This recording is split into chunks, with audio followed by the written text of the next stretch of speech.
Hey y'all, I just wanted to get on here and kind of talk for this video. I just got home from my 6-week postpartum appointment. Everything went really well.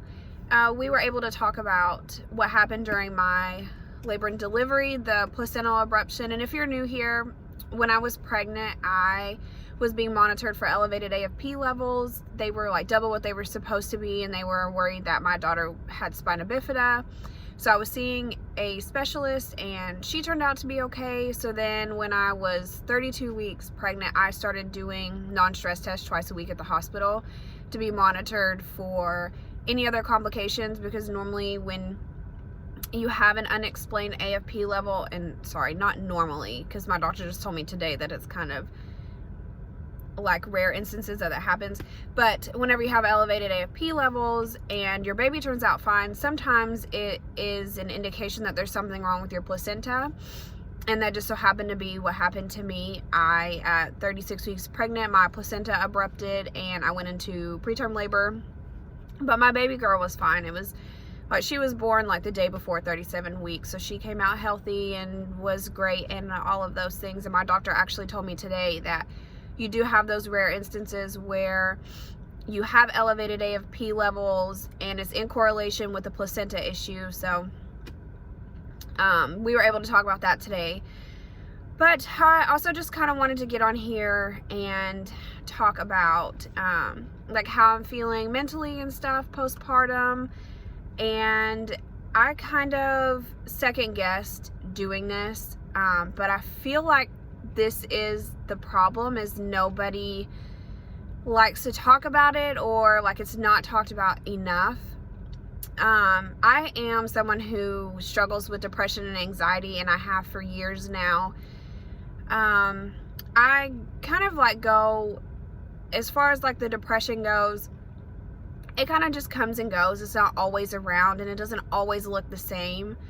And when I was first diagnosed a few years ago, I had it really bad then, and I think I had been struggling for a while, and I didn't know, you know, I don't even know exactly like what I thought was happening, but it came to a point where I was like, you know, I need help. I need to go see someone and see exactly what is going on. And then I was like diagnosed with severe depression and anxiety. The anxiety was so bad that I couldn't even be in the car. And I think over the years that has gotten better for me as far as like the extreme of it, because now I can like recognize it. Most of the time I'll say that I can recognize it. But I am someone who functions like that. Like depression for me doesn't look like sleeping in bed all day and not doing things, or, you know, anything like that. Like I will get up and I will go about my day, and you would have no idea that I was feeling depressed or anything like that. I think my husband can most of the time always tell, and sometimes more than I can, that something is going on, because I will normally, I'm just like making it through the day, you know, like going through routine and just doing what I have to do. And sometimes I don't even notice that maybe I'm like thriving on that routine because there's something else going on that I am not like addressing, or, you know, stuff like that. So I have to, a lot of the time, like sit with myself and be like, like, what's going on, girl? You good? You feeling good? You okay? Like, you know, what's going on? And I just wanted to come on here and say, because I know this month, I think it was like earlier this month, it was like mental health awareness. I just wanted to come on here and say that people who struggle with things like this, that you're not alone. I feel like it's not talked about enough, or people don't realize what is happening, or they're turned away whenever they do try to get help. Depression doesn't look the same for everybody. I think it is different for everyone, and you have people in your life that could be struggling and you would have no idea, because it's not like boxes, you know, like you don't just like check all the boxes and it's like, oh, this person is like struggling with depression. It looks different for everyone, and I just think it's so important for people to talk about it, to reach out for help, or for you to check on people who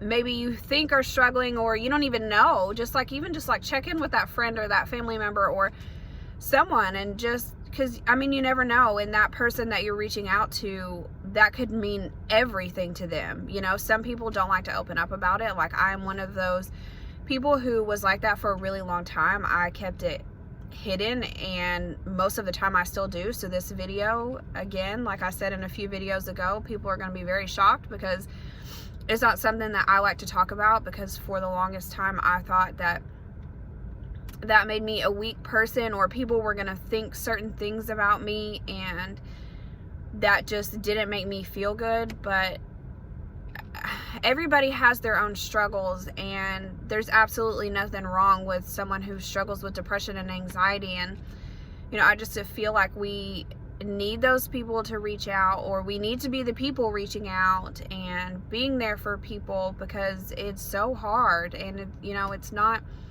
easy to talk about.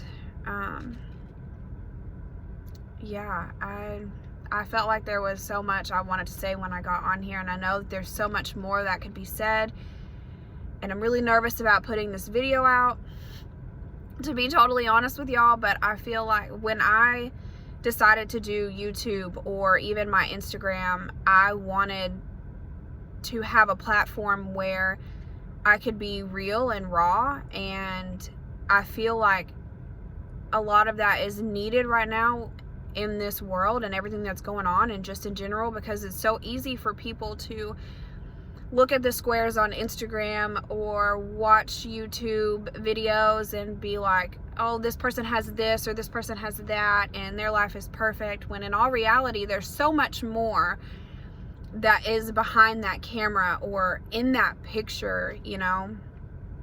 So I feel like me doing YouTube and being on Instagram and stuff like that, like, one of the things that I want to do is be a voice, and just to let people know that they're not alone, and somewhat normalize that, you know, because it's not a good feeling when you feel like people are going to judge you for struggling with depression and stuff. You don't know, like, what that person has been through in their life, or, you know, like, what put them there, or why they feel that way. It could be something so small, but then something so big.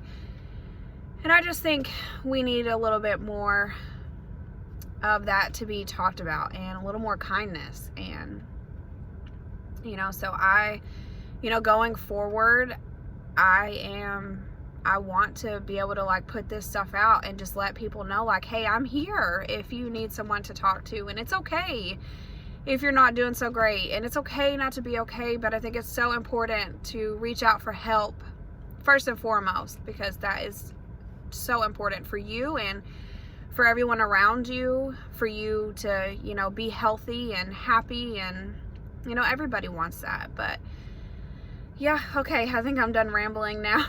So if you made it this far in the video, thank you for listening, and I will see y'all next time.